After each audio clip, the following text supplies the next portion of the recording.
welcome. Hopefully everyone's doing today. Hopefully everyone's doing well. Hopefully everything's going well, going as planned.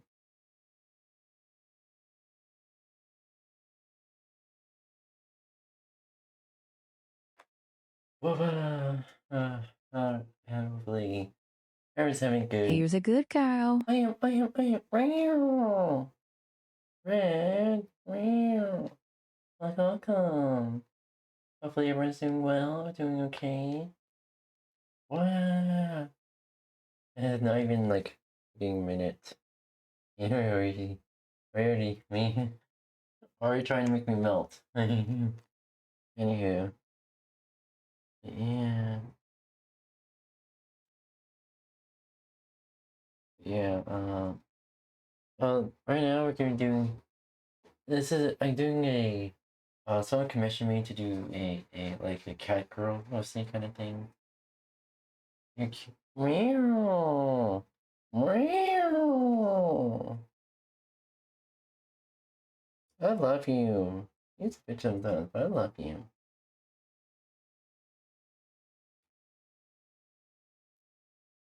Okay. Okay. Aw, thank you. Ah, fuck. Something fucking.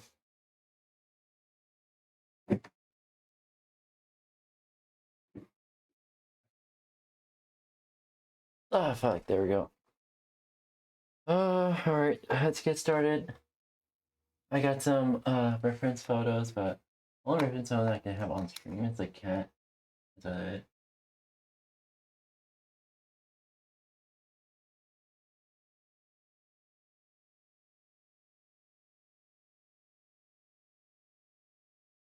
Okay, let's see here.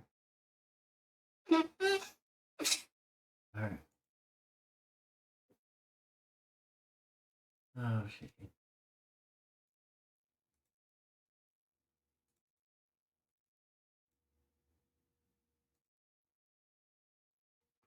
There we go. There we go. You get cat. Everyone gets cat. I wonder. I can just bring this down here. Bring this down here.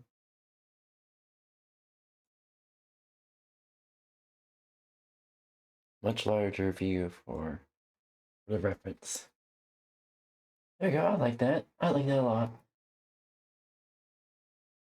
Alright. But yeah. Alright, we're gonna start with the fucking, what is that? There's a fucking.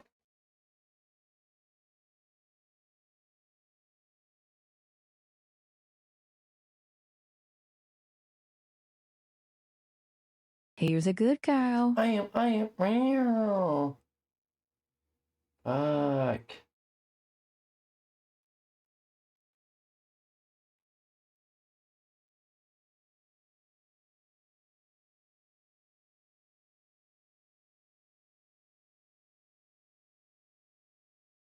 Bring this up.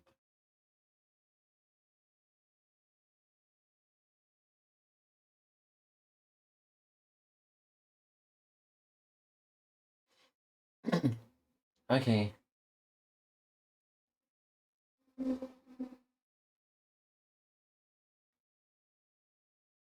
Alright. Wait, why is it? That's the wrong one. No, file. New.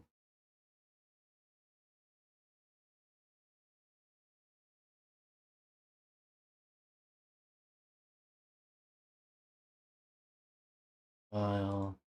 Save as.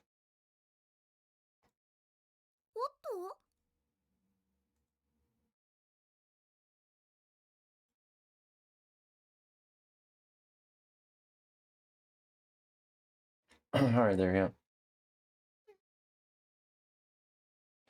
we go. I can fluster. Yeah, don't usually watch streams though. Yeah, and it's okay.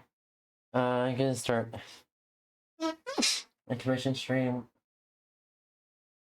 So where's my photos? Where's my photos? Here we go.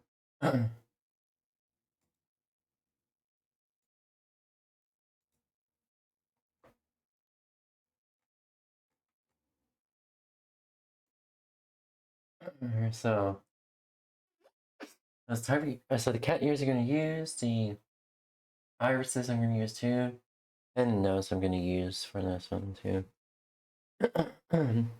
Outside of that, I'm thinking, fuck.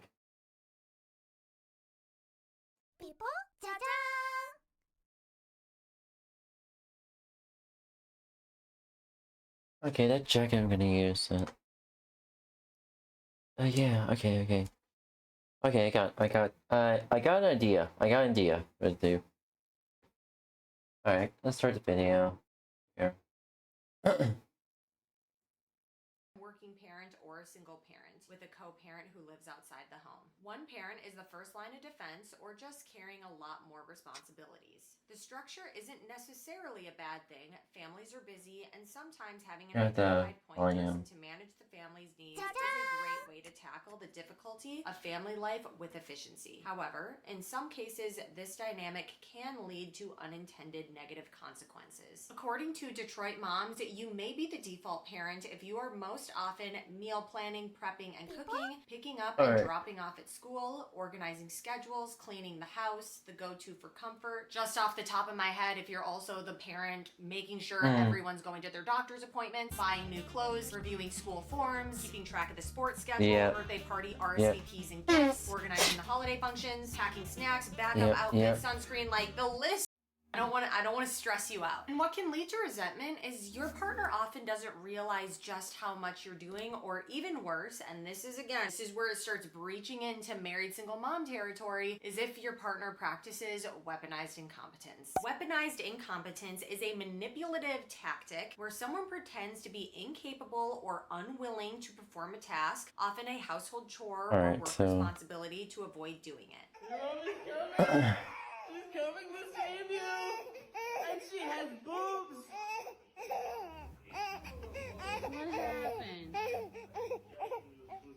This woman just tried to take a simple shower. 10 or 15 minutes with the child being left with the father, and the child is screaming their head off. He doesn't look like he has done anything to console this child. So the next time she wants to take a shower, she's gonna have to bring the car seat in with her, bring the baby in the shower with her, like all of that because this grown, able-bodied man is purposely doing this job badly. How dare she take 10 or 15 minutes for herself to bathe herself? This is why so many new moms are like in shirts, encrusted with like breast milk, they're dirty, they don't shower, their hair is greasy, like all these different things because they can't take a minute for themselves. In that clip, the mom just wanted to take a 15-minute shower, and she couldn't even do that without feeling like her baby was suffering for it. So she becomes the default parent 100% of the time, not because she wants to be, but because this man is teaching her that if she doesn't shoulder the responsibility 100% of the time, their child is gonna suffer for it. And this man knows exactly what he's doing. I could make a whole other video about weaponized incompetence. I don't want to get too angry. Let's stay cool, calm, and collected. But when someone purposely does a terrible job so that you never ask them to do that job again, that's how so many women end up doing their unfair share of the labor around the house, because they know if they ask for help, they'll ultimately be punished for it because he's going to do it wrong, and so she's gonna have to do it anyways, and he'll be annoyed that she even asked for help in the first place, or he's going to do it so wrong that it actually ends up causing more workload for the woman in the end. And so in the future, she'll just never ask and do everything on her own. He's been working, so he has the right to chill and relax. He wants to watch sports, but when he gets off, your job is still not done because you have to think of a pose. Go to the grocery store, then you have to cook the dinner. You're cooking dinner while he's chilling with a beer on the couch. You clean up the kitchen. I gotta think of a pose here. Then it's time for you or get some references but not because poses. he can't help, because you asked him so many times wants to do it, and then he makes it such a problem and he complains and whines about it. He uses his weaponized incompetence to make it seem like, oh, I don't know what to do. Can you help me? Can you help me? That you just rather do it by yourself because he's sure not going to offer to help you. You're angry and upset and you are really, really overworked, but it's bath time, which means it's bedtime and it's time for the kids to go lay down. The kids go lay down. You walk into your bedroom and your husband is there with his peen out. It's out and he's ready to work you a little bit more before you go to bed. So how did we get here? Why are there so many women who feel like they're in this married single mom dynamic? I think there are a ton of factors to consider, but the first I'll mention Alright, is can I you get believe some over the poses real last quick, several guys? decades, the I'm really roles and stumped. responsibilities for women have changed, but for men, not so much. Women now have more opportunities than ever, and don't get me wrong, I'm all for it. Obviously, I am a working mom. I love that I have options and have the option to even get divorced and have my own credit card, have my own mortgage. I can take care of myself. But in general, in our society, a lot of families can't afford to live on a single income. So right now I'm just talking about dual income households. Obviously there are other types of households like nuance. Let's all use nuance. Right now we're talking about the average American can't live off a single income. So as women took on more in the workforce, more financial responsibility, more independence, the expectations at home never changed. The contribution to a home is so much more than a paycheck. In most homes, both parents were working anyway. So both parents are managing their 40-hour work week, and then typically the mom is carrying 100% of the labor distribution within the home. I don't know why we call it distribution of labor when it's not distributed at all. The mental labor of being the CEO of your home, the boss of your entire family, is absolutely draining. Here is the most simplest way I have ever heard it put, and like it rewired my brain. But a really impressive man is just an average woman. Like when you see a man and he is working a full-time job, but also maybe he's the one who takes the kids to school in the morning, doesn't necessarily do pickup in the evening. Let's say he did the grocery shopping so that his wife could cook and then he helps her clean afterwards. Like everyone is so impressed with that man. But actually I would even say like that might not even be the average woman comparison, because for whatever reason in our society, the average woman is expected to do everything. And I'm not saying we shouldn't praise men who help their partners. I'm in a relationship with a very helpful man who I am so appreciative of. Like I'm praising him all the time, especially after coming from a relationship where I didn't get any help at all. I am forever thankful and grateful anytime he cooks dinner. But it's more so the point that I think we should be giving women more credit for all they do, not just expecting them to be superheroes, because like that's just crazy. On top of all those expectations, there's also been the collapse of Oh yeah, that reminds me of something. So whenever my family went to visit my extended family on birther's side, I get asked by my aunts to look over their kids while they talk to my birther, talk to other aunts, see going on for the next event or planning out the next event. It's like, okay, I'll take care of them. And they give for a good hour or two and take care of them, watch over them. Interesting though, but yeah. Okay. the village. We've all heard the saying, it takes a village to raise kids, but I don't know, a lot of us I feel like are looking around. I don't know if the village has been pillaged and burned down, but I know a lot of us don't have one. You know what they talk about? Is having babies. All the time. Have a baby. Have a baby. Are you talking about the parents getting a baby, or is it like their husband? When are you having a baby? You know what they don't talk about? It takes a village. Okay. I heard that. Where the fuck's the village? Let me just say that when my child grows up and becomes a parent, I will always be there for them. because there's nothing lonelier than being a millennial mom. And I know I'm not alone in this because I have seen so many people complaining about this on social media. We grew up in a generation where our parents left us with anyone and everyone, our grandparents, our aunts and uncles, with our cousins, and we were never home. But now that we have our own kids, those parents of ours, we thought they were going to be stand-up grandparents. They are nowhere to be fucking found. Many people now are parenting in isolation, and unless you can afford full-time help, which like honestly most of us can't, like your partner is your only support system. And if they're not supportive, it really sucks. I'm laughing Let's see just here. because I guess it's in my past. It reminds me of that meme where it's like they're laughing and then it's like, no, but it is serious. You know what I'm talking? I'm gonna find it. I'm gonna play it.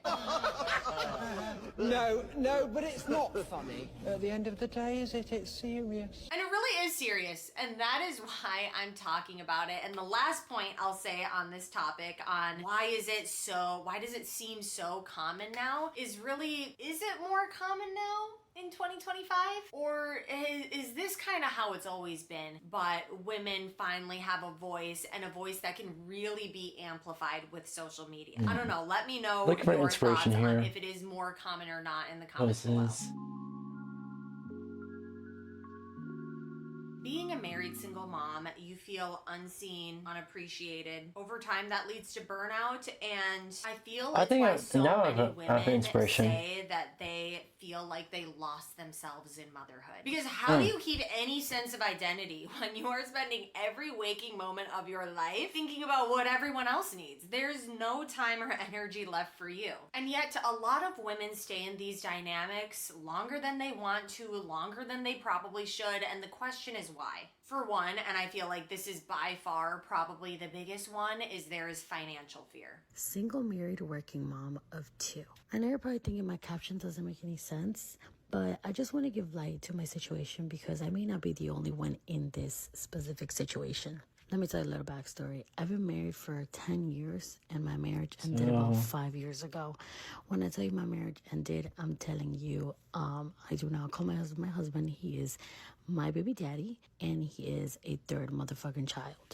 I know you're thinking, well, if your marriage has ended, why haven't you gotten a divorce? First of all, divorce costs hella money, especially with kids and with a man that does not want to divorce you. And the cost of living is extremely high. And for me, it's really hard for me to maintain these kids all on my own. This is by far probably the biggest one. Most families need 2 incomes to support their household unless they're willing to downsize. There is also financial fear when there's financial abuse involved, which I unfortunately really do think is way more common than most people realize. That's probably the #1 DM I get from stay-at-home moms who ask me how I left because their husbands give them 0 access to finances. Even when money isn't the issue, I think guilt still is. Guilt because you don't want to break up your family. You don't want your kids to have to live between 2 households. I think there's also embarrassment and shame because, let's be honest, there still is a stigma behind being a divorced woman and a single mom. And I feel like it's a stigma often perpetuated by the toxic men who don't want their wife to leave, because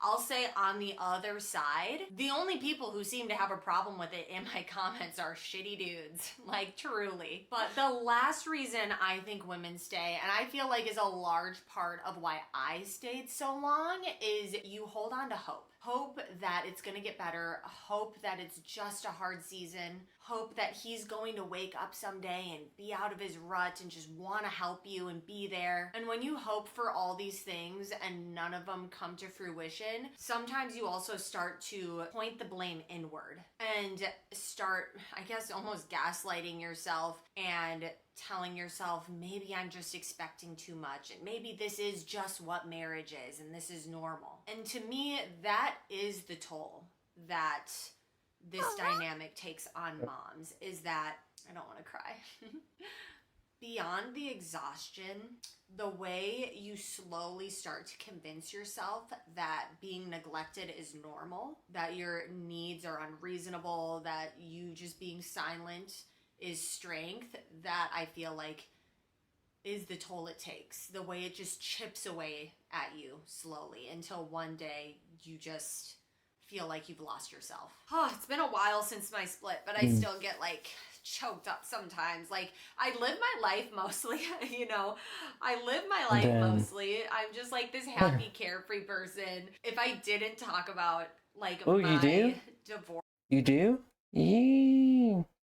I'm glad you recognize it. Wow.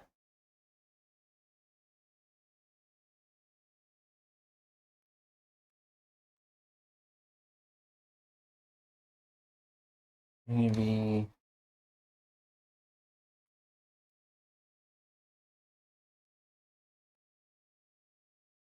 black color.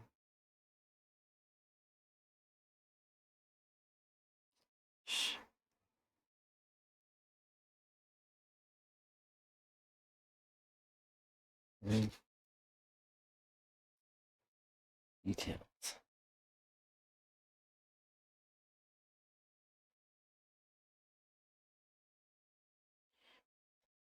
God, alright, now time to sketch real quick.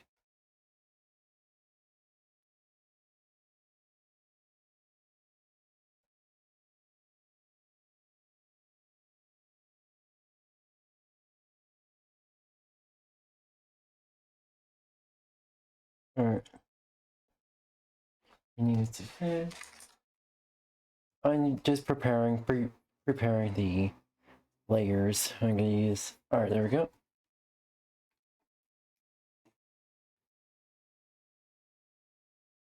And my previous life, I feel like most people would have no freaking clue about it. And most of my life, it's not top of my mind at all. But I know like what I had to do to get to this point, and that is why I still talk about it, to help the people who were in my position a few years ago. And so when I do like think about it, I do get emotional about it. But even though I'm crying in all these videos, I am a happy person ultimately.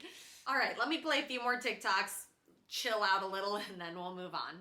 So I just got back from the store, and my husband goes, "Did you enjoy your time? That was the other half of my Christmas gift." I'm like, "Where? What is it?" I babysit for hours. I babysat for hours. He says freedom. You were gone for 2 hours and I babysat. You gave us freedom. Baby, I love you, and he kissed me. You're kind of a joke if you're a dad saying that you're babysitting. These dads will be like, "I'm on babysitting duty. I got the kid today." No, you don't. You're just being a dad. You're doing your duty as a father. Can you imagine my wife breastfeeding, talking about, "Oh, I'm babysitting today"? Your yitty's not going anywhere. You have to be there as a woman. And men, we need to have that same type of standard. So fellas, stop saying you're babysitting. Delete that from your terminology.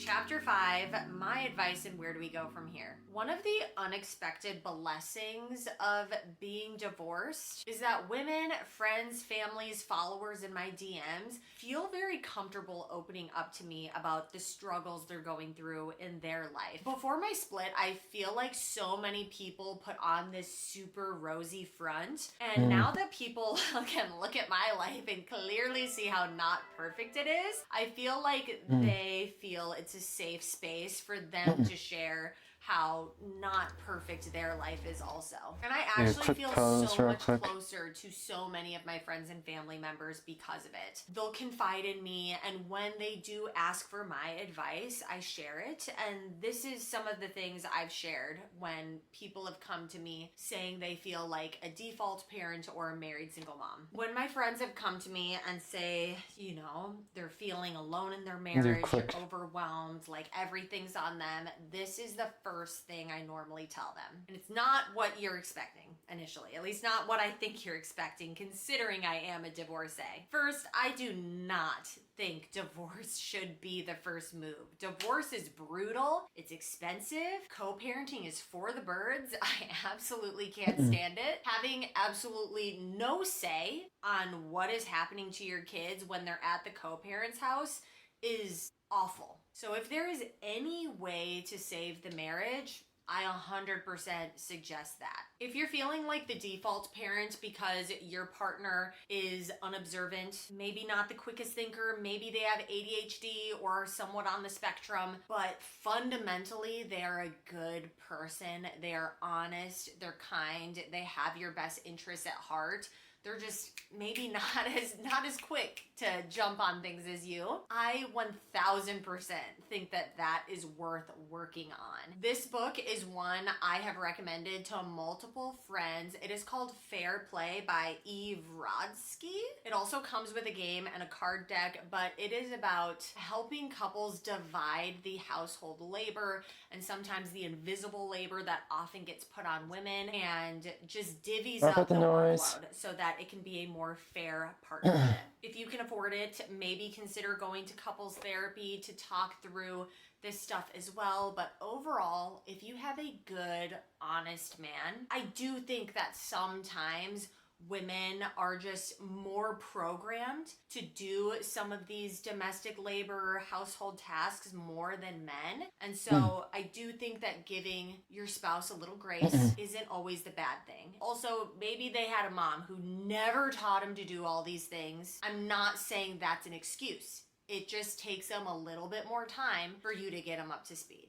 Divorce is not all sunshine, happiness, rainbows, roses at all. Like, I don't get any child support or alimony. Like, I get stressed about money sometimes. It stresses me out what my kids have to go through at their dad sometimes. So yes, if there's any way to save it, talk to your partner, communicate, be patient, get him up to speed, go to therapy, get that book, Fair Play. If he genuinely loves you and cares about you, he will work towards you both feeling like things are equal and fair in the relationship. Yesterday, I told a really personal story about how I was considering divorcing my husband after being together for 16 years because our marriage felt unfair, specifically when it came to the work required to manage a home and raise kids and the mental load.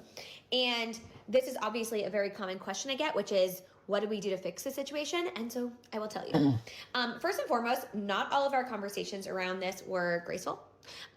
Sometimes it was a fight about the dishwasher, and ultimately those fights never resulted in any productive change, like ever. The thing that really helped us was we came together one day and I said to him, like, I'm incredibly unhappy. I don't want to be unhappy anymore. And he came to me and told me how he was feeling, which was like, he was feeling a lot of shame and embarrassment and frustration. And I was feeling alone and isolated, and I felt like a failure. And so we came together and we said, okay, what do we want ultimately? We want the marriage we had 3 years ago. We want to be happy and healthy and thriving. We want our home to function well. We don't want me to be doing everything, and he doesn't want to feel like I'm constantly yelling at him. And so what do? How do we change this dynamic? I think first and foremost, we had to get on the same page about what our goal was. What are we trying to do here?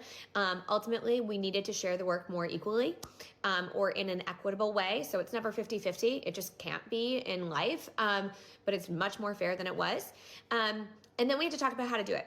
So I think we had to really break down how we got here. Like, why did we end up here? And ultimately, it's not just our faults as a couple. Like, there's obviously things we both could have done differently, but we live in a society that tells men and women who they should be and tells us what to prioritize and what it looks like to be a good dad and a good mom. And we live in a system that essentially places this burden on women from the get-go, the mental load of it all. We don't have paid leave or affordable childcare or any of those things, and those disproportionately impact women. And that came into play in our relationship as well. And so we talked about those things, but ultimately we came up with a plan. The first thing we did was Fair Play, which is a game by 𝙂𝙚𝙣𝙚, but she also has a book. That was our jumping off point. It's definitely not where we stopped. I think it is a really great tool for sharing the work. So essentially you get a deck of cards, or I've created a spreadsheet, which you can get. And in the spreadsheet, it basically lists all the tasks in your house: laundry, cooking, cleaning, buying birthday presents, all of those things. And in my spreadsheet, it says like who owns it, me or him. We have what it was, and then the future state. And at first I owned like 65 and he owned 15. After we did the game, it was much more fair. I don't remember exactly what the numbers were. Since then, we've done all different things to kind of navigate this, because ultimately for us, it's not just about the chores. It's about the mental load. It's about our time, right? I wanted more time. I wanted to be able to go to yoga. I wanted to be able to do those things. So we sat down, we had these conversations. We have to understand all the dynamics at play. Like, how did we get here? How do we articulate what's happening? What is our goal? What are we trying to achieve? And what's our plan to get there? But ultimately, the key to this conversation, and I will shout this from the rooftops, is you have to have a willing and able partner. If your partner is not willing and able to change and does not want to hear you or ignores you or dismisses you, nothing will change. I can't help you. Nobody really can in that situation. But if you have a willing and able partner, somebody who genuinely wants... That's pretty much, this is me off topic a bit, but that's pretty much my situation with, birther. I tried to plead with her and try to understand what the fuck is going on with her and what she actually wants and whatnot. And try to even nudge her to nudge her to get her to be more okay with me opening up of what I want. She didn't care whatsoever, so ultimately speaking, what I had to do is basically I say, okay, what can I do or whatnot? There's nothing I could do. Ultimately, I decided that since things are not going to change, and don't see things changing, I'm gonna just straight up just not even have contact with her anymore. And it was hard. Very hard. And also, and there's days where I had wished and things were different. There's days I have wished that things were different, but it's not gonna change, nothing's gonna change, so cannot beat a dead bush with it. Can't beat a dead bush with that, so. So yeah. Your marriage to work, wants you to be happy, wants to have a healthy relationship and a well-functioning home. Change is possible. It takes a lot of hard work, but it is possible, but you have to have a partner who's willing to do that work. Let's talk about the other scenario, which unfortunately I do think is sadly more common when a woman is feeling like a married single mom. If you are visibly doing everything around the house. And for example, let's say you're in the middle of cooking dinner and you have a kid crying, so you're also going over there to make sure they're okay. You know, the doorbell rings and you go race to the front door and oh, you gotta get back to your dishes. Like, you're running around doing everything and your husband is sitting on the couch scrolling on his phone. And it wasn't like he just had a bad day, like this is consistently the way it is. That is simply lack of respect, lack of consideration. Again, I'm not gonna say instantly jump to divorce, but strongly consider going to therapy, couples therapy, and even just for yourself, individual therapy, so that you can discuss, you know, learning and setting boundaries with your therapist. If this is what your life has turned into, you probably need to define and establish boundaries for yourself to make sure you're being treated with respect. And if you communicate those boundaries and he continuously disrespects them, you know, you have some other choices to make. I'm never gonna tell anyone what to do, especially on a YouTube video where there's so much nuance and I can't possibly know anyone's individual situation. But I hate to say it, if you go to therapy, learn what boundaries are, learn to set them, you've set reasonable boundaries and they're continuously disrespected, there's often way more going on. Emotional abuse, verbal abuse, cheating, like it honestly sounds like he's just a man with poor character. And those types of dynamics aren't just bad for you, but I had to really think about, these are not good examples I'm setting for my kids. Propaganda I didn't fall for was staying together for the kids. And I was recently reminded why this was for the best. Now, does co-parenting suck? Yes. Do I miss my kids when they're with their dad? Also, yes, truly the hardest part. But I refuse to let my boys grow up thinking the way their dad treated me was normal. Fast forward 3 years, it's been exactly 1 year since they met my 6'5" blue-eyed boyfriend Paul, who beyond me thinking he's super cute, he's just the kindest person on the planet. Still, co-parenting is for the birds. words, especially when the other house runs on a very different value system that often undermines yours. Recent example, I picked up my boys from their dads and called Paul to meet up for dinner with his boys. When I got off the phone, suddenly the backseat erupted in parody mode. My, you're so sweet. My, what do you want for dinner, my queen? Then one of them groans, ugh, Paul treats you like a princess. Is that a bad thing? Clearly they just came from their dads. So I just said, I don't hang out with people who are not nice to me, and really, what is wrong with someone being nice to me? Especially when I'm also really nice to them. They thought about it for a sec and then just replied, yeah, Paul is really nice, and he's nice to us too. And we just left it at that. A very simple short interaction, but it reminded me why I left. It does suck. I can't control what happens at the co-parent's house, but in my house, I control the values and the example being set. So I'll keep filling my home with the kind of love I hope they model someday. And if the worst thing they can say is, Mom, he treats you like a queen, then I think I made the right choice. And I've said it before, but I'll say it again. Just because you're married doesn't mean your family's not broken. Final thoughts.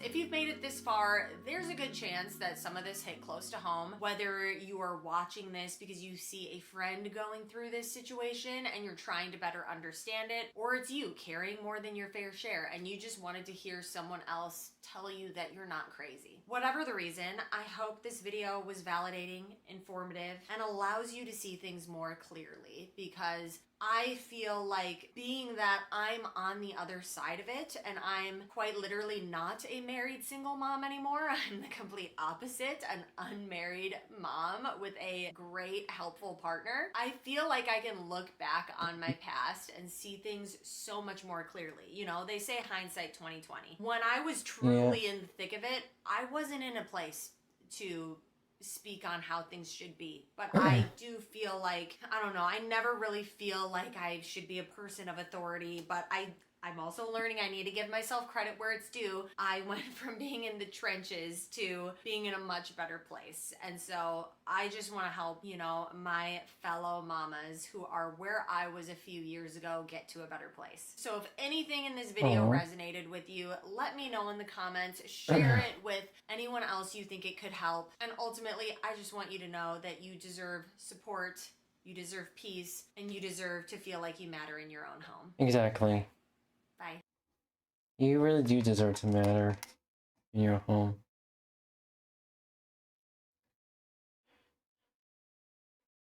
I wish I could scale this down a bit.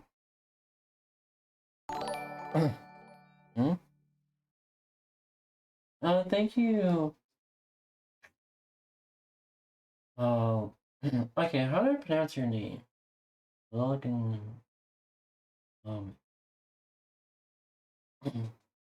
How do you pronounce your name? Because I don't want. Did I say the second half? Yeah, I think the chat is going to flame me. I can say, thank you, little G, for following. Welcome. How are you doing today? Hopefully you're doing well. My name's Brandon. Myself, variety streamer. I stream lots of video games, chat students, as well as I draw art. And sooner or later, I'll be doing 3D modeling for everyone here. Welcome. Hopefully your day is going well. And hopefully you'll enjoy the this art stream will help your day get better. Here, where's the... There we go. Alright.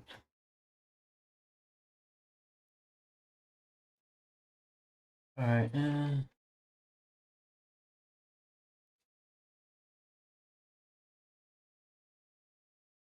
time to get...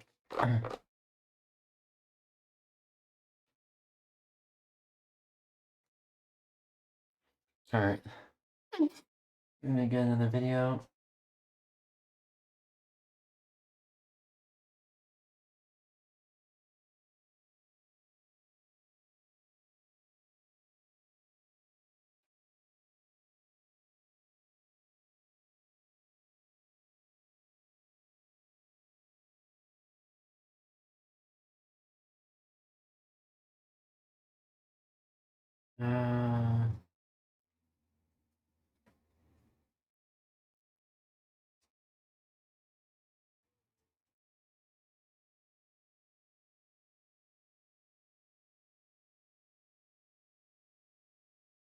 Let's see if it's going to.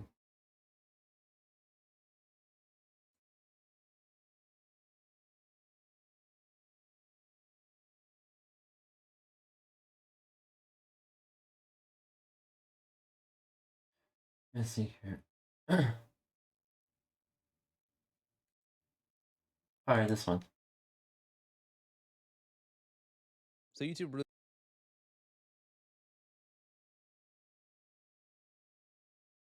released a pretty major update where they're now going to allow you to filter out YouTube Shorts from the search filter. However, they also removed the ability to search videos by upload date. This is a pretty bad change because all you're going to see now is AI slop when you look up videos, and this is something that we can prove here real quick. So this is what the old search filter looks like. A lot of you guys might still have this. I still have this one. As you can see, upload date, type, duration, features, and sort by. And what is going to change here is sort by is going to be changed to prioritize, and your only two options are going to be relevance and popularity. So you have everything else over here that's going to change slightly as well. And at first I made a YouTube short about this a few days ago, and I was talking about the more positive aspects of being able to filter out YouTube Shorts. And then I realized after reading a bunch of stuff on Twitter that now you can't actually filter by upload date. So in terms of what you can do, you can filter by today, this week, this month, and this year, but I will show you guys what the problem is with that later. But as you can see, you can't sort by upload date anymore. So actually we can do a good experiment here because I still have the old search filter on my YouTube channel. So let's say you wanted to go bore yourself to sleep, so you look up a YouTuber named 𝙂𝙬𝙧𝙬𝙀, right? So we're going to go over to the filters over here, and right now you can sort by upload date. So what that means is you are going to see the most recently uploaded videos that have something to do with 𝙂𝙬𝙧𝙬𝙀.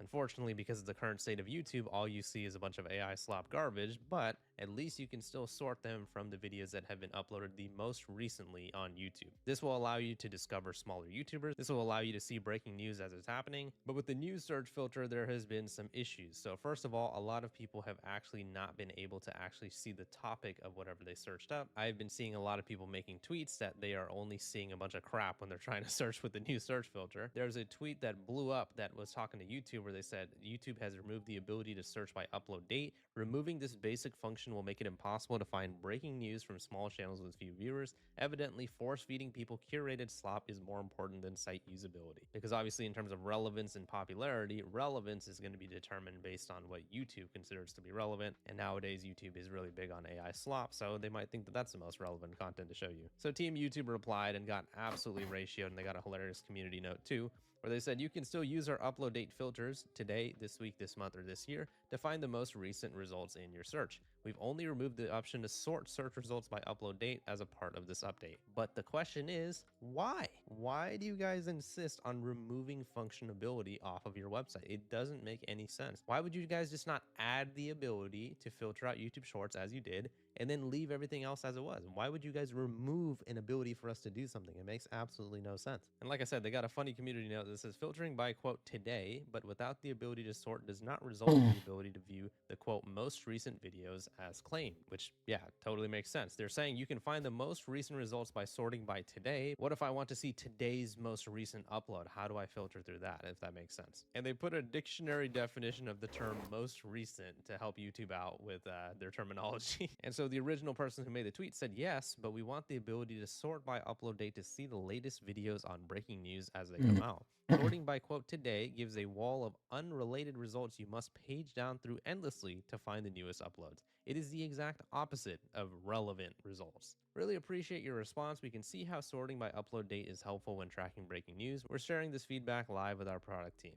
So it took someone to tell you, hey, you know, it would be pretty helpful if we could sort by upload date for you guys to realize that that would be important. I mean, do you guys even like think about YouTube at all? Like, you guys are YouTube employees. Do you guys not actually think about the functionality of your website? It really baffles me that they added such a good feature in terms of being able to sort by video type, but then they decided to remove a perfectly good feature that was actually pretty frequently used. YouTube did actually offer an explanation to this where they said apparently that those two filters were not working as expected and had contributed to user complaints. I don't know. I've never seen anyone complain about more functionality on the website. In fact, I have only seen people complain when it comes to search in terms of, hey, can we search by freaking not YouTube Shorts? Can I look up a video where YouTube Shorts don't pop up? If you look up pretty much anything on YouTube, for example, let me look up Mr. Beast, right? Pretty much always the first result is going to be a YouTube Short. But a lot of people, when they're looking up someone or something, they'd rather watch a long form video. So the fact that they are adding a filter to make it so you can actually sort by video type that is good. But the fact that they're getting rid of the ability to sort by upload date, that is bad. So, I mean, I don't understand why they want to remove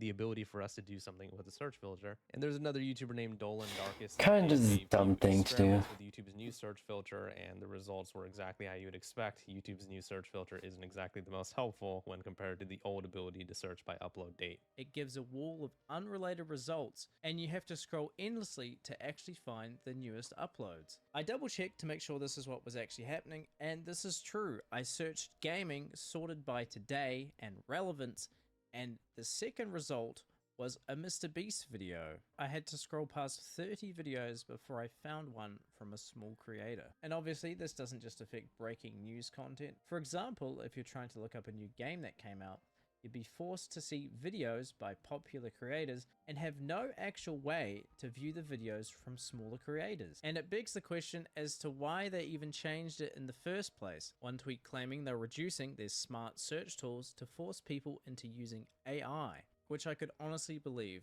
People complaining about this new update getting thousands of likes as well. So that point that Dolan brought up about this being a way for people to use AI more, or at least to be forced to use AI more, that was actually something that I really didn't think about. There was somebody that tweeted at Team YouTube and said, this is such a useful illustration of AI integration. They need to beef up their user adoption, so they're bricking significantly smarter search tools to force people into AI prompt dependency.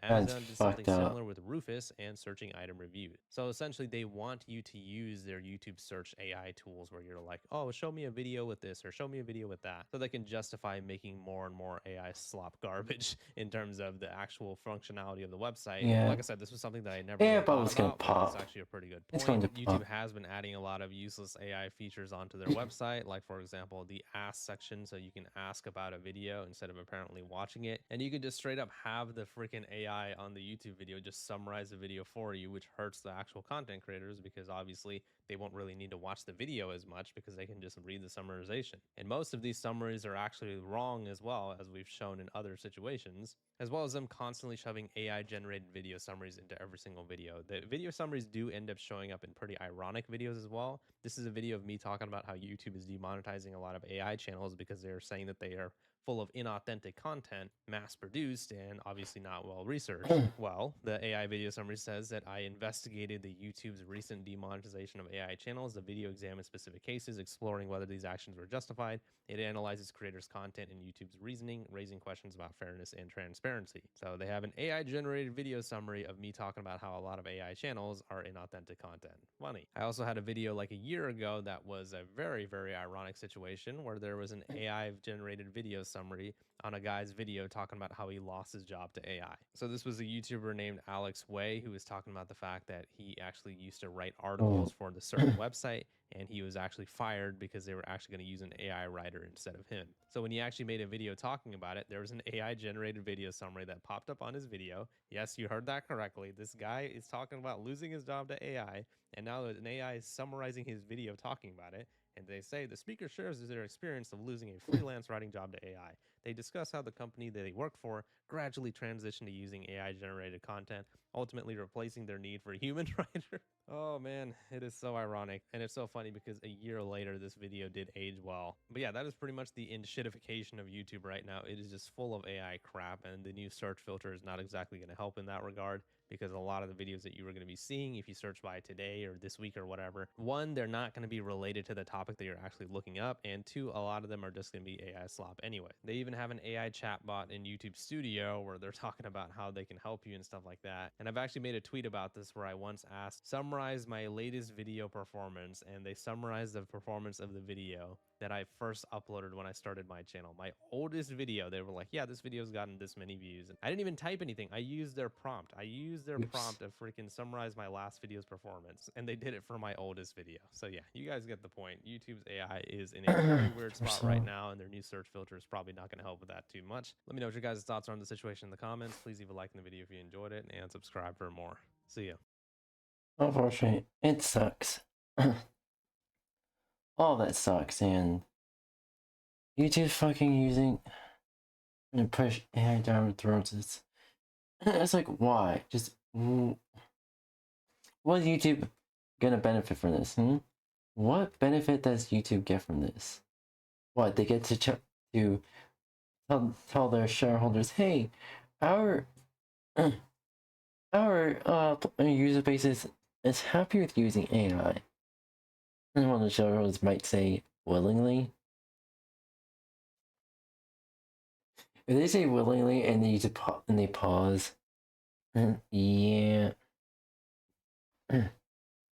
that's a major red flag. Major red flag. Yeah.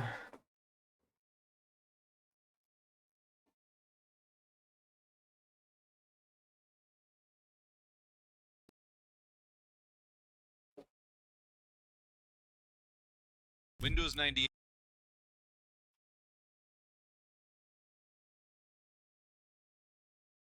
Windows 98 finally worked.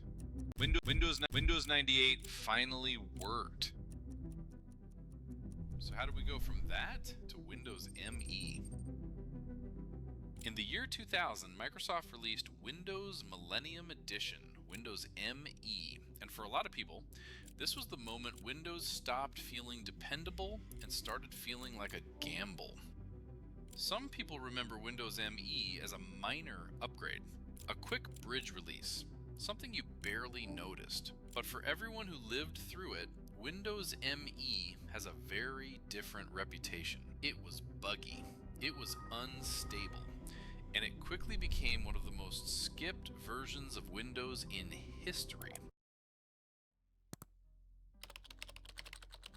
Oof. Windows ME was designed as a home user operating system. It was part of the consumer Windows line, the same family as Windows 95 and Windows 98. But Microsoft was also moving in a totally different direction behind the scenes with Windows NT, which was built for stability, security, and business environments. So by the late 90s, Microsoft had two separate worlds: a consumer line built on top of DOS, and a professional line built on NT. Windows ME was released during this awkward transition period. It was basically Microsoft trying to squeeze one more consumer Windows release out of the old DOS-based architecture, while the future was clearly heading somewhere else.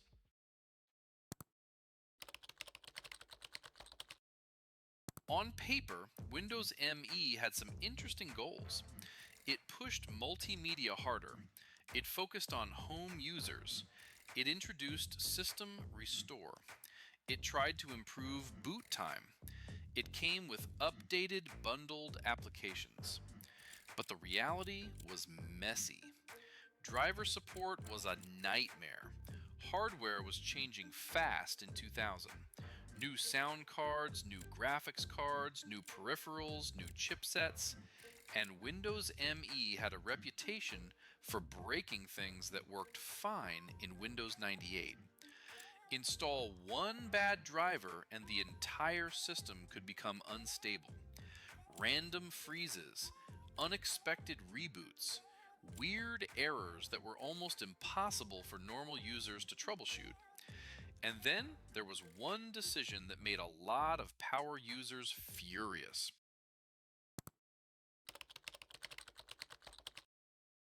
Windows ME removed Real Mode DOS. That mattered because DOS wasn't just a legacy thing, it was a safety net. In Windows 95 and Windows 98, you could drop into real DOS for compatibility, troubleshooting, and running older software. With Windows ME, Microsoft tried to block that. The idea was to improve stability and reduce the ways users could break the system. But the result was the opposite. Compatibility suffered. Troubleshooting got harder. And the people who actually knew how to fix their own systems felt like Microsoft took away their toolbox. Oof. Windows ME also had a reputation for crashing more than Windows 98. Some of that came down to how it handled drivers and system files. Some of it was the fact that it felt rushed. And some of it was simply the reality of consumer Windows still being tied to old foundations that were reaching their limit. By this point, the DOS-based Windows era was running out of road. Windows ME wasn't the start of something new, it was the last stretch of something old. And that's why so many users skipped it. If you were on Windows 98 and your system was stable, a lot of people saw no reason to upgrade. And if you bought a new PC with Windows ME and had a terrible experience, you ooh, painting. I can't wait to see how you paint. Yeah. Welcome, babe. Welcome. were desperate for the next thing because everyone knew what was coming. Windows XP. And Windows XP wasn't just an upgrade, it was a rescue mission. Windows ME is remembered the way it is for a reason. It wasn't just bad luck or internet exaggeration. It was released at the wrong time, on the wrong foundation, with the wrong balance of ambition and stability. It was the end of an era, and it showed. If you're enjoying this Windows Through the Ages series, make sure to like the video, subscribe to the channel. Alright.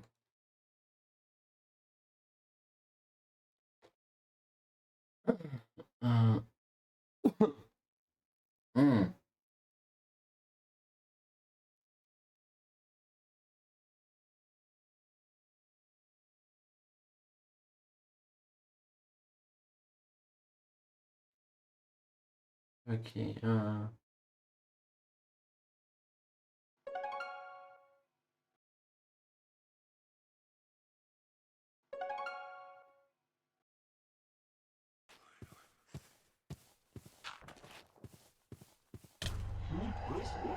Hello again. Welcome to hell. A while ago, I played a small horror mod pack with some friends. This got me in the mood to play Minecraft horror here on the main channel. So, I downloaded this. This is the biggest piece of dog shit horror mod pack available on CurseForge. And let me tell you, it is absolutely humongous. With over 100 mods related to horror, it turns Minecraft from a game about mining and crafting to an utterly ridiculous clusterfuck of slop. With endless jump scares, unavoidable instant kills, hundreds upon hundreds of scary monsters, and of course, lots and lots of heroin. Today, I will try to survive this absolute catastrophe of a mod pack, dying over 50 times in the process, losing my sanity multiple times. What I usually do, so I used to be a traditional artist with painting and in general drawing with markers and color pencils. So what I usually do, so color pencils is actually really difficult to get the lighting right, but markers and paint and stuff like that. What I usually do is to lighten it, I just add a little bit more white. A little bit more white to the actual color palette. Or if you want to directly add it, maybe, but it's like a bit risky. I just added like a lighter shade, make a lighter shade of the same color, and try to blend it. It looks slightly different, but it will lighten up.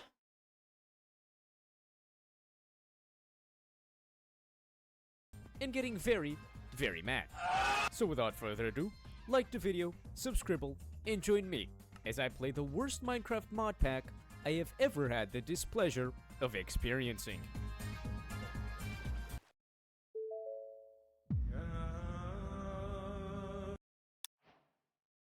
Ah, I see.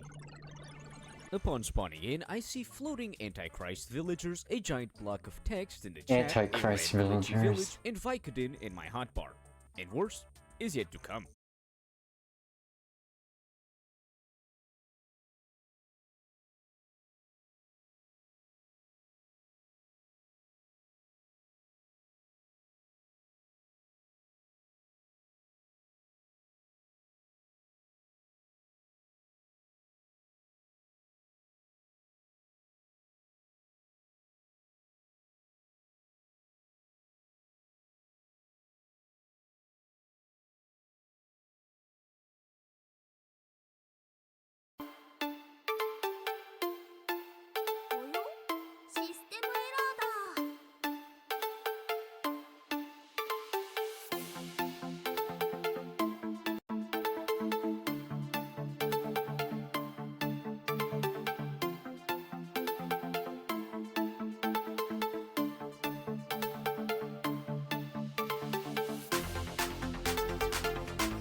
So guess what happened?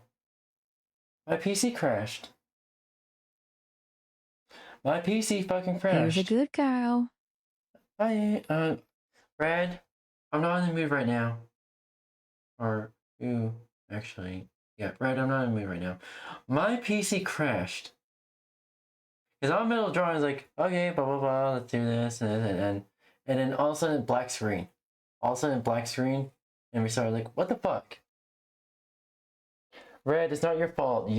Red, you're not the one who crashed my PC. The fuck you mean? I'm only saying is my PC crashed. It's just, I don't know what the fuck to do anymore. Because I made sure to use the repair tool, repair Windows, boom, Windows done. Because I made the upgrade to professional, and then Windows decided to break itself. So I used the set repair tool to repair Windows. It's all done dandy, and then did an update and whatnot. And it still crashes. It still crashes. So yeah. Still fucking crashes. I fucking hate it I fucking hate Windows. Well, it is absolute game about mining and crafting to an utterly ridiculous cluster of slop, with endless jump scares, unavoidable instant kills, hundreds upon hundreds of scary monsters, and of course, lots and lots of heroin. Today, I will try to survive this absolute catastrophe of a mod pack, dying over 50 times in the process, losing my sanity multiple times, and getting very, very mad. So without further ado, like the video, subscribe, and join me as I play the worst Minecraft mod pack I have ever had the displeasure of experiencing.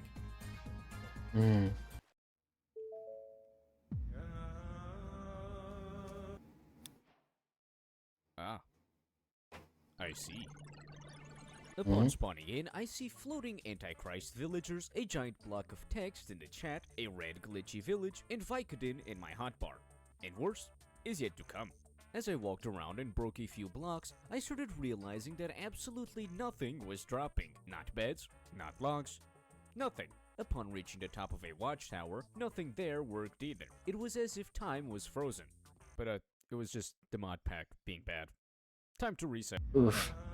After using 𝙂𝙚𝙬𝙧 to bring me back to the start of the run, blocks are now breakable. Yay! Yay! I regret being able to play the game. As soon enough, Gerald joins, and then the Night Stalker arrives, locking my vision to the floor and making me blind. Alright. Then, something plays an armor breaking sound. And that's for starts to rain. Then, the fog turns red, and it becomes nighttime. free. All within the span of 15 seconds. Send help. Logically, I decided it's time to bunker up at the top of the Start focusing on the tower, as I can only imagine what horrors are about to spawn outside. torso. Inside, we find ourselves Focus on the head real quick. our spawn point. Shortly after getting scared by lightning, I earn another very ominous achievement and try to go to bed. The game claims it is not nighttime, despite the fact it is. Why? I have no fucking idea. So, I decide to go outside and look around. Beyond the scary ambient noises, nothing really seems to be happening. And that is when I see him. The Black Man. The Black Man? That's racist! Anyways, time to go to bed. That's racist! On day 2, I used the protection of daylight to freely explore. Fuck. What the fuck? Change of plans. Whatever spawns out here at night, I don't want to meet it. Also, husband. I'm good. I'm good. I'm okay. Should put this over here so it's not blocking chat. The chat there. So, I begin walking in a straight line, in the hopes of finding a village or watchtower I could sleep at. In the process, I got chased by this thing, which led me to jump into a lake and hide out on this shipwreck. After crafting some torches, I realized that these two monsters are staring me down. But after Huh? Where did they go? After scaring those two off with my aura, I notice a distinct plume of smoke rising above the tree line. This can only mean one thing. There is a campfire nearby. Getting there would be easier said than done though. At night, there's a near constant barrage of spooky mobs coming to touch you. And they were absolutely going to try and touch me. Spooky mobs coming to touch you. And they were absolutely going to try and touch me. I had to replay that. My brain is just not there. Not in the right place. And I love it.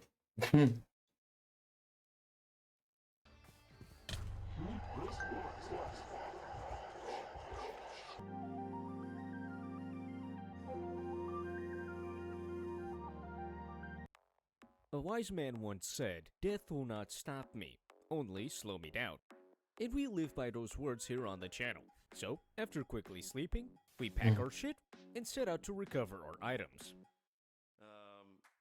Upon reaching my item, I find the structure the smoke was coming from. It's a large brick house. Nice. I decide to welcome myself in. I first update our spawn point, then look for loot. And then, this guy shows up. He manages to chase me down and kill me. But not to worry, I can just respawn. Cool. Can you give me a sec? Alan, we are so fucked. And as is to be expected, upon stepping out of the house, I was immediately mauled to death. Third time's the charm. After recovering my items, I decide to go check the upstairs of the house for loot. But all I found was a giant hole in the wall. So, without any specific idea on what to do, I decided it was time to set out once more and explore the wonders of our world.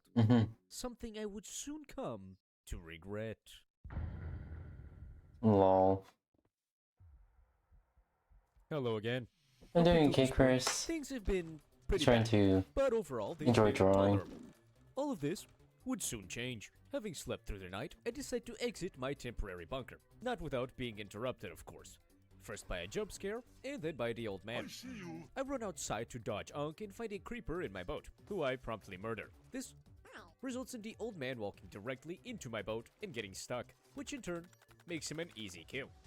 Sadly, he respawns after less than 20 seconds, so I decide to just move out. Just kidding, we slimed Grandpa out again. While scaling a mountain, Grandpa comes back for round 3 and it becomes nighttime, and upon reaching the top, I'm met by that red thing and a guy with a knife.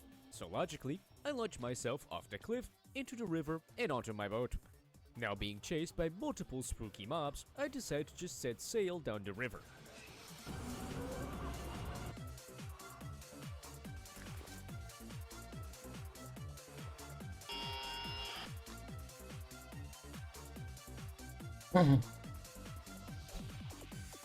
I only stop sailing once I come across a nice scenic plains biome with some pretty big houses. The first thing I discover here is that I actually can't break the blocks around the house. It's stressing. Which is bad, but it shouldn't be a problem unless we have to hide. Babe. Yeah, I want to tell you something. Not the fact that I love you, but also my art's also not perfect, as you can see. Doesn't have to be doesn't have to be absolutely perfect. Absolutely, because imperfections is what makes art stunning. It's not how pretty you can make it look.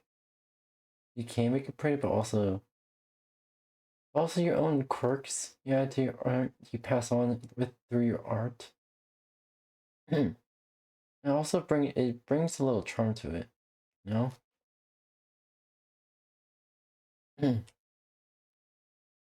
Looks bad though. 3 shades too dark.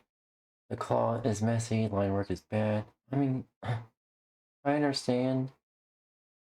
Usually, how you draw the base, like the way you draw the base of your drawings, or basically what I call the skeleton. Like I call it the skeleton of your drawing. When you draw that, but basically, kind of determines how your art is gonna look. Also, everyone, even the most talented artists, the most veteran artists are still evolving their art style and still changing it, maybe improving it how they see fit. I'm still improving my art. I see fit for my art.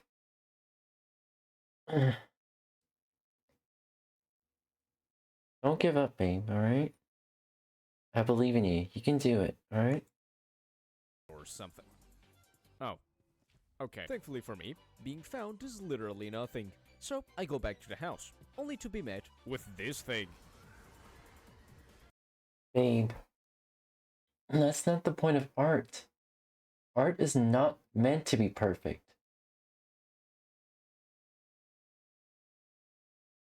You know why they say, the beauty is in the eyes of the beholder? It's because if everything looked perfect, everything would look the same. And if everything looks the same, then nothing would actually stand out. What I'm trying to say is, don't focus on making art absolutely perfect, absolutely professional. Nobody starts off as a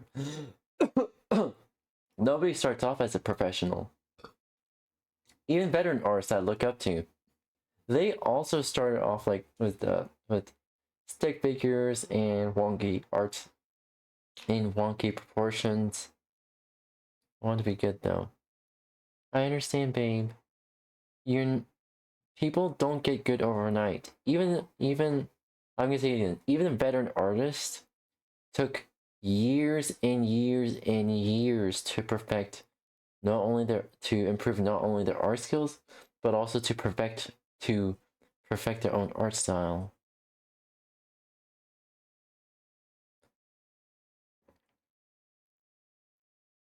You can also doodle when you're at home. Even if I was kind of forced to stop doodling at school. That didn't stop me from doodling at home, which I doodled a lot at home. And also pretty much a big way for me to pretty much keep my art skills, and well, it also helped me not give up on art. Basically, I never truly gave up on art. Even when I said I quote unquote quit art back when I was like 13, 14, I still doodled a lot. Just not to a professional, just not to a serious level. And I only started taking art seriously again when I was 17 or 18. So I'm glad that I never gave up on art by force. I mean, yeah. Those are pretty shit for stopping people from doodling. However, yeah, I also like, I guess those 2 art classes I took when I was in grade school also helped. Also, I'm mostly self-taught. That has its advantages and also has its disadvantages, which also a bunch of disadvantages, but I also pretty much seek out help from other artists and see how I can improve my art. And so, well, here I am now. Art's still not perfect. I still have years ahead of me to improve and work on my art. But the only reason why I keep on drawing, and despite my art looking like shit, so to some people, including me, is that I had made a promise to myself when I pretty much when I was 8 years old. The claws are central. Shidoro. Mouth is too big. Here's the thing. Size of the mouth is subjective. Some of the mouths I draw are small, some of them medium, some of them large. Like a model here is quite large. The mouth model I did is quite large. But I'm happy that it fits my model. Big eyes, big mouth, big eyebrows, it fits my style. It kind of like I adapted some parts of Chibi, some parts of the Chibi style into my own style, and yeah. I say just don't give up, alright? Sometimes you also need a break. You also just need a break from art. You need a break to just step away for like an hour or two, do what you need to do, eat, snacks, do something, and come back. When you come back, you'll have a refreshed mind and renewed motivation.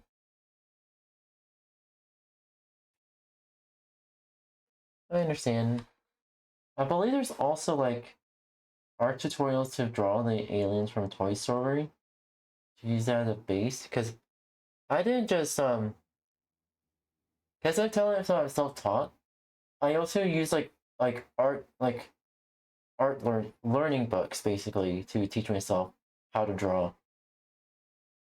And there's different art styles here and there, different ways of drawing, but eventually I had to just go in the deep end and figure out my own style, and yeah.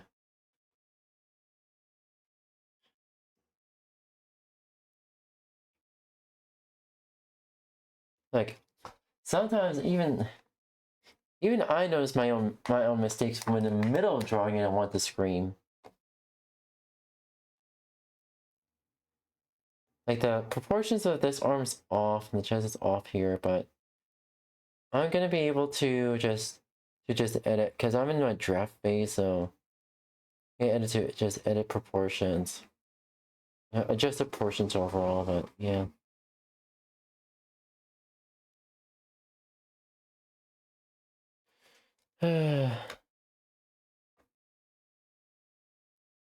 But yeah, don't give up, alright? I believe in you.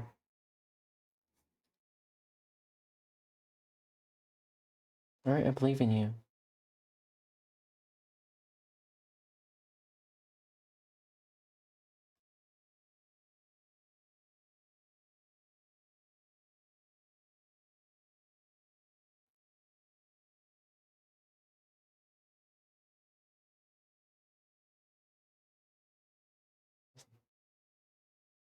I often want to scream when I notice my own art, my own mistakes.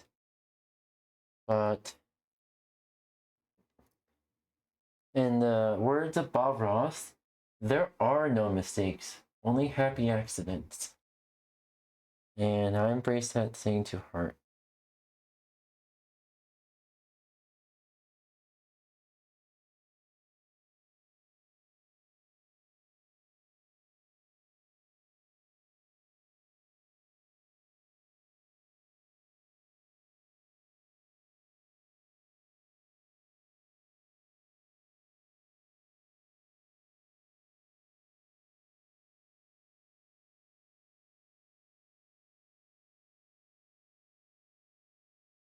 Here's the thing. Even Bob Ross in one of his interviews admitted that he wanted to scream and he had many unfinished pieces that he felt like wasn't worthy enough. Like I said, even the most veteran artists struggle. Not as to the degree that pretty much us beginner artists do, but they do struggle.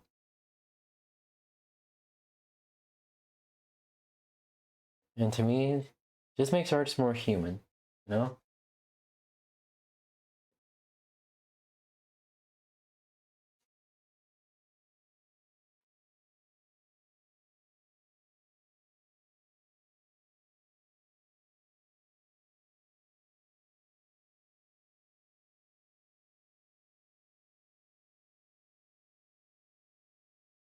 Also, if I can do that, I probably won't need a piece of this. I have a habit drawing human ears.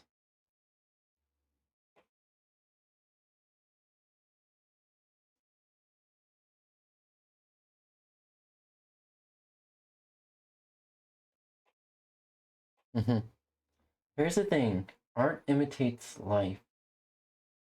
So don't draw too pretty much. I can say, how do you even say this? What I'm trying to say is basically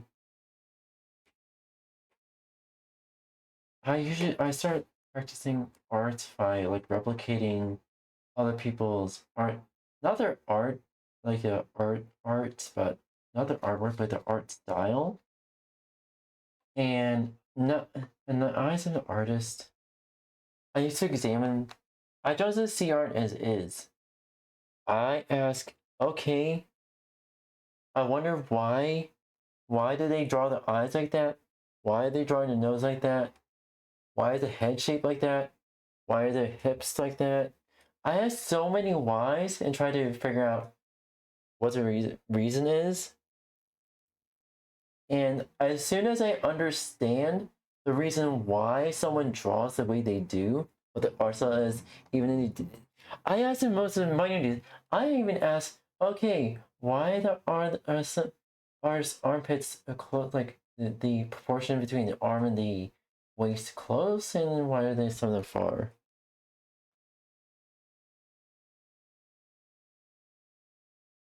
And there's also one thing that another artist told me practice. It's called the 3-second rule. Not the 5-second rule, it's 3-second rule.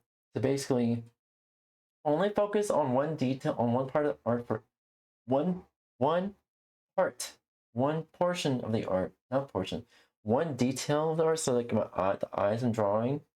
So only focus on eyes for like less than 3 seconds. Yeah. Also, ideas are not meant to be absolute. Right. Right, you've seen me. You've seen my visions of my art, and then you see my art in midway drawing, I get an idea, like say, when I was originally drawing like a normal, I forgot what I was drawing, but it soon turned into like a Ben 10 AU and called and witch tricks and all that. Well, that wasn't the intention of that wasn't the intention of the drawing, but I'm happy it turned out that way. And if it inspires other people to draw similar fantasy wizard witch omnitrixes, then yeah, I'm happy about it. You may some of these like bird dark thinking. Yeah, that is true. But also it shouldn't stop you from adding those details in the end. In a way, it just adds more depth and more like character. It makes more character and more depth to like an OC you're drawing or like a place you're drawing it. Yeah. It adds like a feeling to the art piece that you never expected in an art piece to give you. Yeah. You can't fail. You can't fail if you're you can't truly fail, really. I say it's not failing. For me, I don't use the word failing. What I use is basically, as I even many people on my art streams notice this. I don't use fail. I say like, oh, I didn't expect my this piece to evolve into a Ben 10 AU, or I didn't expect this piece to evolve to like a fucking a I think it was one of them. It was like supposed to be like a Viking kind of thing, and it turned into a badass cyberpunk black and red themed OC. And I was fucking over the moon for it. I didn't mean it to turn that way, but I'm happy that it did.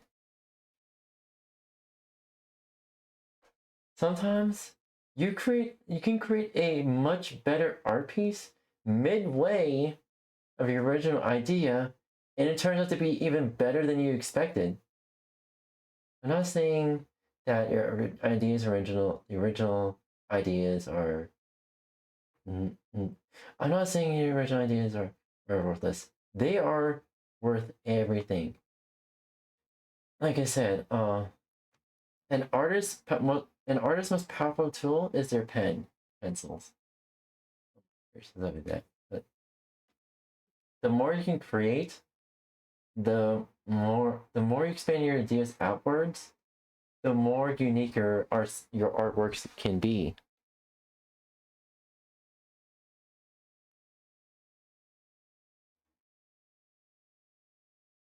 Oh, nice, nice.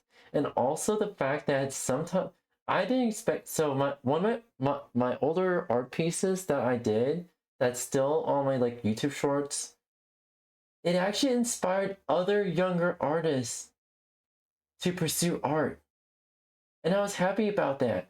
They were asking me for tips, for art tips, and I gave them the best. I gave them the best advice I could give them, even as a like a beginner, a moderate, beginner to moderate artist. Yeah, and sometimes you don't really expect what you in blank canvas. The future is not set in stone. Your visions and plans are not set in stone. Sometimes something bigger and better can come out of detours, and what you can create or what you can do. An artist, even the most veteran artists, are even surprised about their own work, how well their own works turn out. But don't beat yourself over it.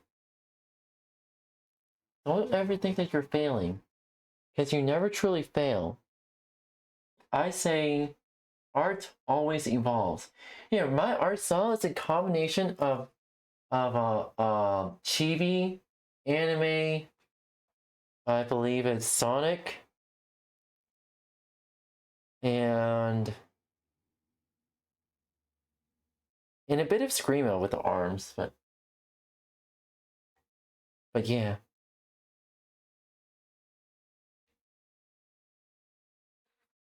Right. When I say I can't wait to see what your art piece turned into, I mean it.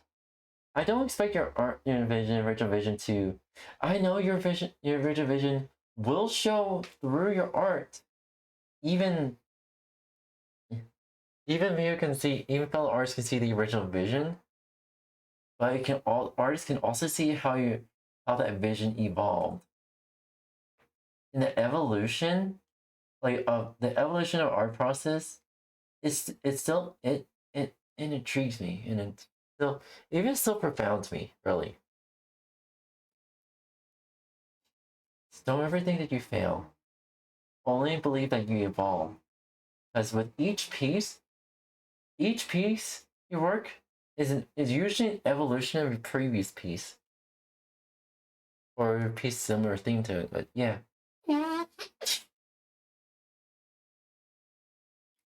Don't ever think that you failed. Ever. Alright? You never truly fail.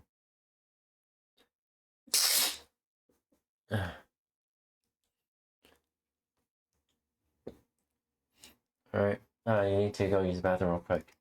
Be right back.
Oh yeah, I'm back. So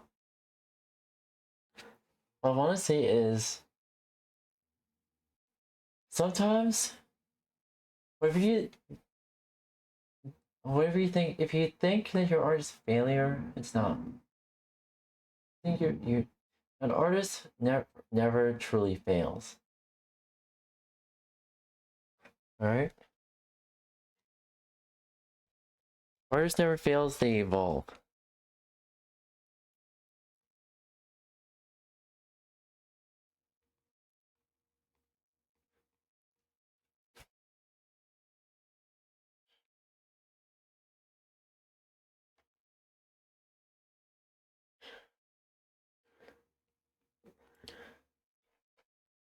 Artists evolve, alright? Alright.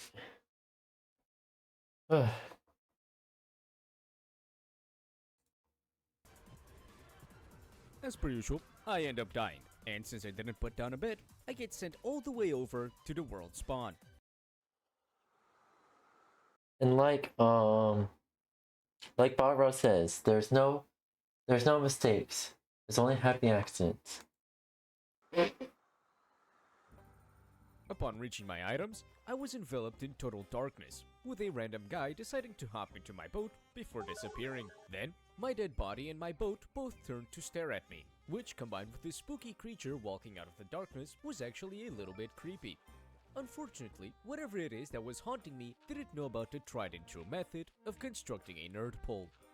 That was the move that made 𝙂𝙀𝙤𝙘 cry, and so, my new headquarters was born, complete with a bed, so I could respawn here. Once the blindness dissipated, I brought it right back by staring at this guy, and then, my home building was interrupted by a game of hide and seek. I decided to hide out underwater, as it's the ultimate weakness of all Minecraft horror mods. That was when I discovered I had some company near my nerd pole. The game then got very laggy, and it seemingly started to rain blood. But seriously, the footage after this is extremely laggy for some reason. Looking down, I can see a handful of mobs who really wanted to murder me, but since I was low on blocks, I couldn't actually do anything about it without going down, so I died again. Needless to say, it wasn't particularly easy to escape this spawn trap, but eventually, I made it back to the fields with the houses. That is when our good friend X returned, and he did exactly what he does best. He insta-killed me. No problem though. We respawn once more and make our way back to the houses, which is when we— Yeah, the hell, SpongeBob forgot to animate. Oh, and Tracy Andy, so they made it. The third scene where they add later, Patrick reminds them they need to breathe and immediately turn true. Yeah, that was fucking funny. I forgot to close your return mouth. Yeah. encountered this weeping angel-ass cave dweller, who only moves when I look away. And then we die again. At some point in the 1 FPS footage, this guy comes back, we obliterate his ankles, and then we make our way into the house. This was when I got soft-locked for over half an hour. Since I couldn't break blocks to get out, there was only one way to get out now, by bouncing on it crazy style. When I respawned, things were looking bad. Very bad. I mean, I was literally surrounded. So, I did what I could. I built a pickaxe and jumped down into the water. Here, I got nice and close to this veiled guy, who proceeded to try and chase me. I decided to just sail away on my boat, and I ended up finding a small house. It wasn't anything special, but it did have some wood. Oh, that's right, don't they? Okay. Upon re-entering my world, nothing had really changed. So I geared up, got myself a music disc, and then I killed that thing. I then hopped into my boat and got chased into a nearby ravine. In a stroke of pure genius, I managed to accidentally enter the boat with the mob trying to kill me, which didn't end too well for me. Oh well, I had a spare boat, so I took it out for a spin and sailed down the river, which is when this happened. This time, I just walked over to the ravine, where I found that the investigator was still in my boat, and even though he had only 300 HP, I didn't care, so I started hacking him up. Being the weakling he is, he ran away as soon as his health got low, which meant I was finally able to mine some coal, or at least I'd be able to if I had a stone pickaxe. Not to worry though. I got myself some wood from a nearby structure, and then the Night Stalker arrived. I somehow managed to lose him, and as I hit on the wall... Yeah. Not sure if Ryan's in the chat anymore. To the lightning? Anyways, time to sleep.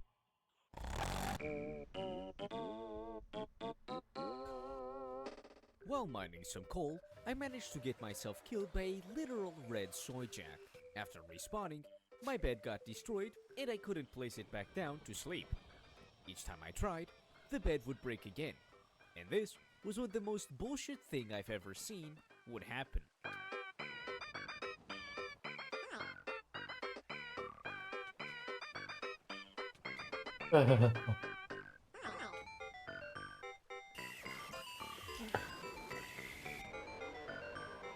And that wasn't even the worst thing that was about to happen.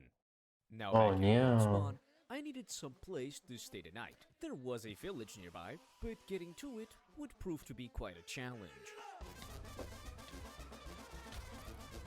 See. Hey, why is he saying? Sure, go ahead.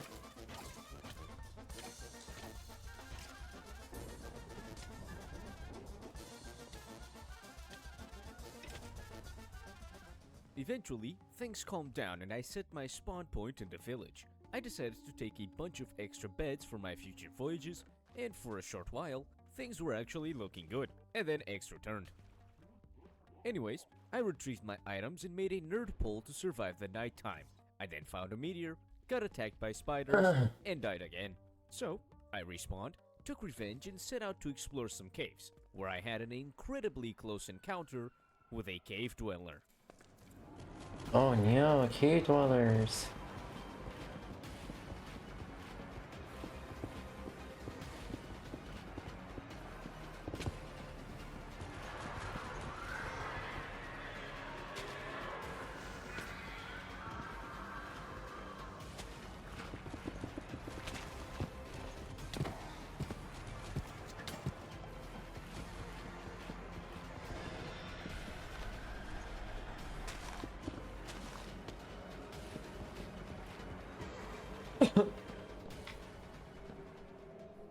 And that was the first genuinely scary moment of the entire run.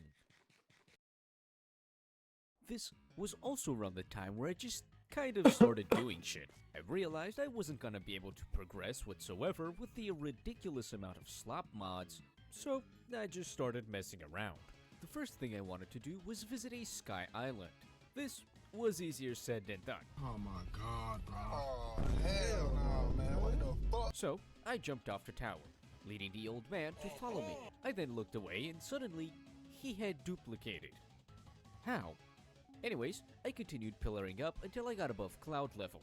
I could see a small platform with a chest ahead of me, so I started bridging towards it.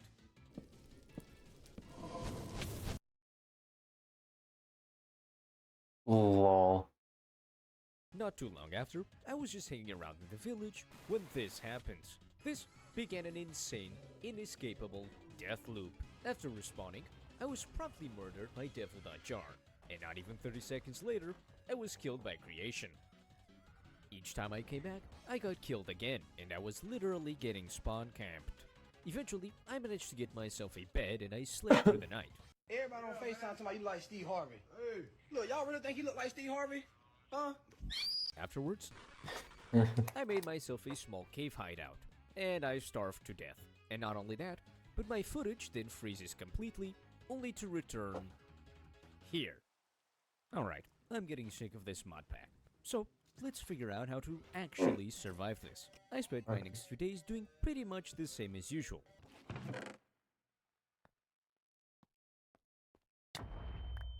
I'd walk around, get chased by a spooky monster, jump into water, and get chased by more spooky monsters. The usual. However, as I was staring down 3 separate mobs in the water, I had a revelation. These things may be fast on land, but they're not quite so good in water. I, on the other hand, am an absolute fucking unit in the Olympic swimming pool, and I have no trouble performing long distance and depth dives. So clearly, it was time to live underwater. And so, I think we've come to the end of our journey. Is what I'd say if I were a quitter.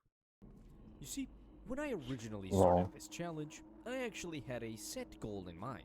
Survive 10 days straight. That did not work, so I figured I'd change it. Now, I just wanted to mine a single diamond, which clearly didn't work. So, by the end of the run, I was so sick of this game that I decided my win condition would be to craft an iron chest plate.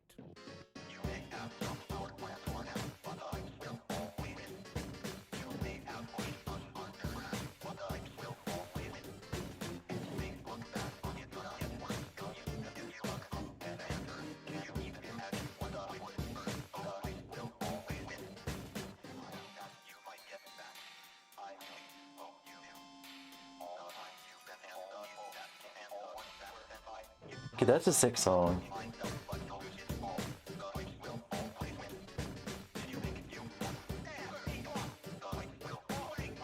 Okay, that's a sick song. Did he create it himself?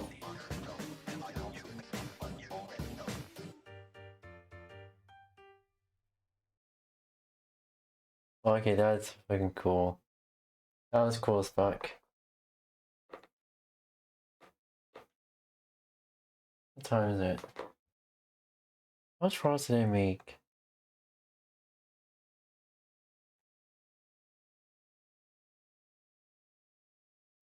Okay, so... Alright. Oh, fuck, that was something. That was something, alright.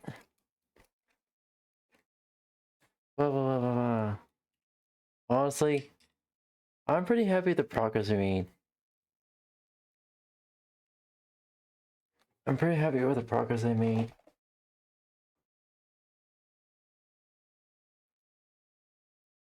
Hi, Fame! Okay, where the fuck is my water? Water bottle! Here we go! Hi, Fame! Welcome home! Alright, there we go. There we go. Hello, hello! Welcome! So, what was it? It pretty much, like, spent like 2 hours drawing. I'm very happy with the progress I made. This is a commission I'm working on.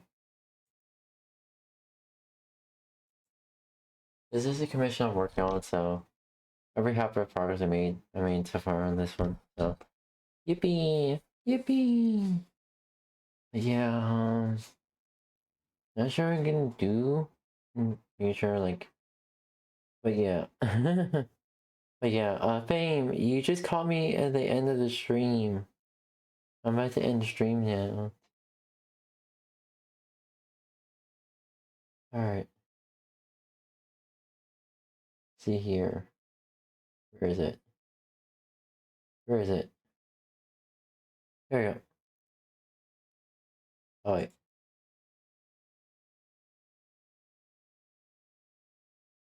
I completely forgot I don't have like have my model properly set, because usually all my other streams are a 3D model. I completely forgot about that. Anywho, I'm gonna say is I think yeah, Fame, it's okay. It's okay, Fame. Not your fault. Anywho, I just want to say that thank you everyone for joining today's stream. My name is Rainface. I'm a Friday streamer. I stream lots of video games, chess, stream, as well as I draw art. And hopefully I'll be doing 3D modeling for everyone here. No, it's not. It's not your fault. It's not your fault. Plus, I'm gonna be uploading this art, the stream VOD to my VODs channel. So there you go. It's okay, Fame. It's okay. Also, why I just realized, like, I'm looking at my art, like, why did it find the like, why the fuck did I actually create Vaporeon or Sylveon? I know I don't know really much. I know. At the same, but Fame, I really do. So, if you Fame, I request of you to watch at least one VOD, even if it's like what 30 minutes, but that's okay. At least one VOD. Anywho, but yeah. I was streaming too. It was meant to be like a 2-hour stream and stuff like that. But yeah, I'm gonna be ending stream now, so yeah. Aww, Baby's a tsundere. Baby's a cute tsundere. Baby's such a cutie. Baby's such a cutie, cutie, cutie.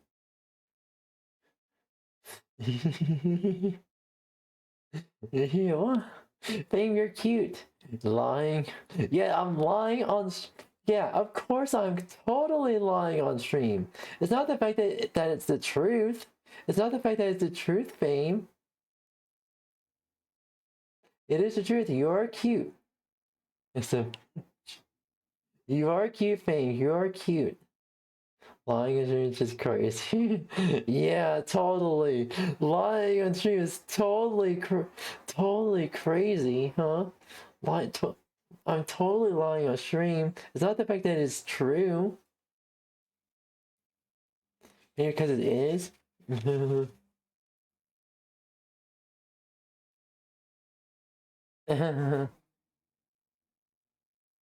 Anywho, the fact is completely a lie. No, it's not a lie. It's the truth. It is the truth. You cannot deny it. It is the truth. It is nothing but the truth. It's nothing but the truth, Fame, alright? It is the truth. You cannot deny it. The cutie can't declares you cute. I can deny lies. It only means it. Denying it is only a admission of guilt. So you are cute. Anywho, I'm gonna be out of today's stream. I'm probably gonna like eat something and then go to bed soon. Only makes you cuter. Only makes you cuter that you fight it. Yeah, exactly. The fact that you fight it makes you cute. Makes you cuter. It makes you cuter. Lol. Yeah, deny all you want. You are cute. You are cute and you cannot deny it. You cannot deny it for long, alright? You are cute.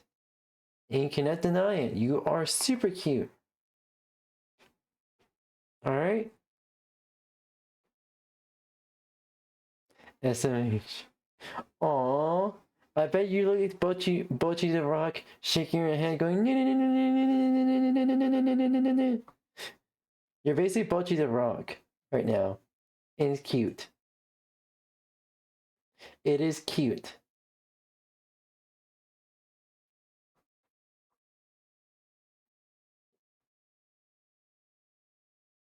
Anywho, I'm gonna end today's stream and just doing like I don't know, fucking and getting some dinner ready and that's it. That being said, I hate going on Blitzies. Bye bye, matinee.